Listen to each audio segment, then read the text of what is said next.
welcome to Indigenous Circle. I'm Alina Perot, filling in for Nelson Bird, who's away tonight.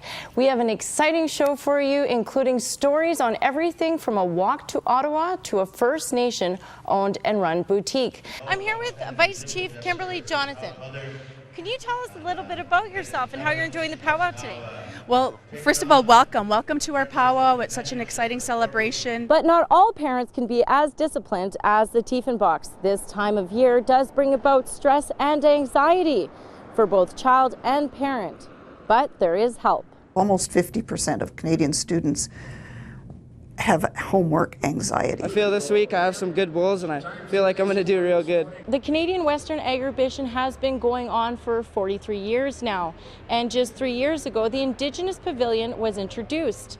And according to organizers, there's a lot of interest in First Nations culture. In 2012, we took the honors of being the best place to be at Agribition. Mother Nature's cries for help often go unheard, or they may just be ignored.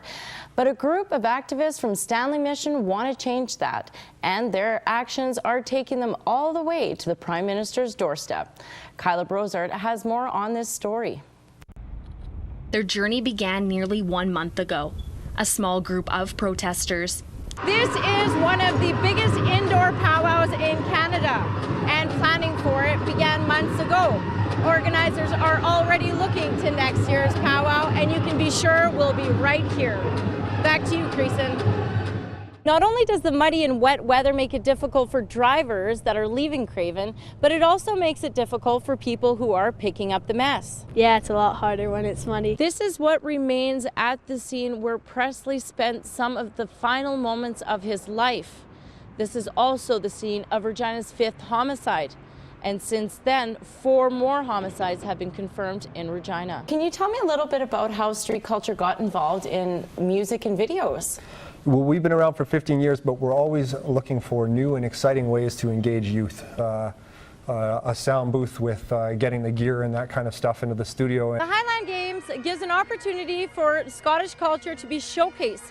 Now, can you tell me a little bit about what I'm wearing? You're wearing a sailor's hornpipe costume. We wear it to dance the hornpipe, which kind of shows what sailors would do like on deck. Great, thank you. So as you can see, the Highland Games isn't only for Scottish people, but everyone from the community.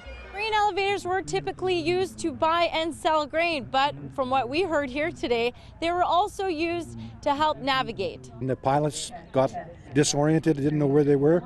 The tower could say, well, see that grain elevator? What the hell's a grain elevator? Well, it looks like a house that the Jolly Green Giant would live in. Fly by and look at the name on the side, and then they could give them directions to get back to the airfield.